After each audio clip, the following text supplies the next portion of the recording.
Sir Darshan ಅವರು ಕೊಲೆ ಮಾಡಿಲ್ಲ ಅನ್ನೋದು ಅವ್ರು ಎಷ್ಟು ಹೇಳ್ತಿರೋದು ನಿಜ, ಅಷ್ಟು ಸತ್ಯನೇ. ದರ್ಶನ್ ಅವರು ಕೊಲೆ ಮಾಡ್ಬೇಕನ್ನೋ ಉದ್ದೇಶ ಇರಲಿಲ್ಲ. ದರ್ಶನ್ ಅವರು ಕರೆಸಿರೋದು ಕೂಡ ಏನೋ ಬುದ್ಧಿವಾದ ಹೇಳಿ ಕರೆಸ್ಬೇಕು ಅಂತ ಕರೆಸಿದ್ರು, ಏನೋ ಮಿಸ್ಸಾಗಿ ಎಡವಟ್ಟಾಗಿ ನಡೆದೋಗಿದೆ. ಆ ಎಡವಟ್ಟಾಗಿ ನಡೆದೋಗಿರೋದ್ರಿಂದ ಮುಂದಕ್ಕೆ ಅವ್ರೇನೋ ಎಣ್ಣೆ ಮತ್ತಲ್ಲಿ ಇದ್ದಿದ್ದರಿಂದ ಯಾರೋ ಹುಡುಗರು ತಗೊಂಡೋಗಿ ಅಲ್ಲಿ ಹಾಕಿರೋದ್ರಿಂದ ಅಷ್ಟಾಗಿದೆ. ಸರ್ ದರ್ಶನ್ ಹಿಂದೆ ಏನೋ ಒಂದು ಮಸಲತ್ ನಡೀತಾ ಇದೆ, ಹೇಗೆ ದರ್ಶನ್ ಅಂತಂದರೆ ಈ ರೀತಿ ಮೊದಲೇ ಪ್ಲಾನ್ ಮಾಡ್ಕೊಂಡಿದ್ರ ಹೇಗೆ ಅಂತ? ದರ್ಶನ್ ಎಂಥ ಸ್ವಭಾವ ಗುಣ ಅಂತಂದರೆ ಪ್ರತಿಯೊಬ್ಬರಿಗೂ ದರ್ಶನ್ ಹೆಲ್ಪ್ ಮಾಡ್ತಾನೆ ಬಂದಿದ್ದಾರೆ.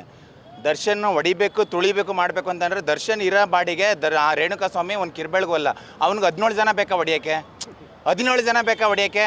ಆದ್ರೇನೋ ಬುದ್ಧಿವಾದ ಹೇಳಿ ಈಗ ಯಾರ ಮನೆ ಹೆಣ್ಮಕ್ಳಿಗೆ ಮಾಡ್ರೆ ಯಾರು ಕೋಪ ಬರೋಲ್ಲ ಹೇಳಿ, ಪ್ರತಿಯೊಬ್ಬಂಗೂ ಬರ್ತದೆ. ಒಬ್ಬ ಆಟೋ ಡ್ರೈವರ್ಗೂ ಬರ್ತದೆ, ಒಬ್ಬ ಕಾಮನ್ ಮ್ಯಾನ್ಗೂ ಬರುತ್ತೆ.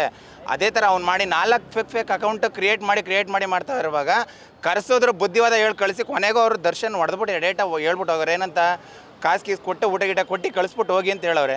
ಆದರೆ ಹುಡುಗರು ಅವ್ರು ಇಲ್ದವ್ರೆ ಟೈಮಲ್ಲಿ ಏನೋ ಒಂದಕ್ಕೊಂದು ಏನೋ ನಮ್ಮ ಬಾಸ್ ಕಡೆಗೆ ಹಿಂಗೆ ಮಾಡಾರೆ ಹಂಗೆ ಹುಡುಗರು ಬಿಲ್ಡಪ್ಗೋಸ್ಕರ ನಾನು ಮೇಲೂ ಅಂತ ಇರೋದ್ರಿಂದವ ಒಬ್ರಿಗೊಬ್ರು ಹೊಡೆದು ಅಲ್ಲೇನೋ ಜೀವ ಹೆಚ್ಚು ಕಮ್ಮಿ ಆಯಿತು.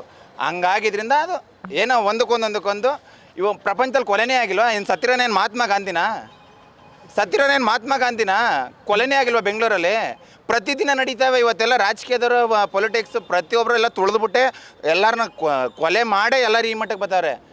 ಇವತ್ತು ದರ್ಶನ್ ಒಬ್ಬ ಫಿಲಮ್ ನಟಿಸಿಲ್ಲ ಅಂದರೆ ಎಷ್ಟು ಜನ ಕಲಾವಿದರು ಅನ್ನ ತಿಂತಾ ಇಲ್ಲ, ಎಷ್ಟು ಜನ ಪೋಸ್ಟರ್ಗಳು ಅಂಟಿಸೋದ್ರಿಂದ ಅನ್ನ ತಿಂತಾಯಿದ್ರು. ಇವತ್ತು ದರ್ಶನ್ಗೆ ಒಂದು ಚಾನ್ಸ್ ಕೊಟ್ಟು ಬಿಡ್ಬೋದಲ್ಲ. ಆಯ್ತಪ್ಪ ಇದು ಲಾಸ್ಟ್ ವಾರ್ನಿಂಗ್ ಅಂತವ. ಗ್ಯಾರಂಟಿ ನ್ಯೂಸ್, ಸುದ್ದಿ ಖಚಿತ, ನ್ಯಾಯ ನಿಶ್ಚಿತ.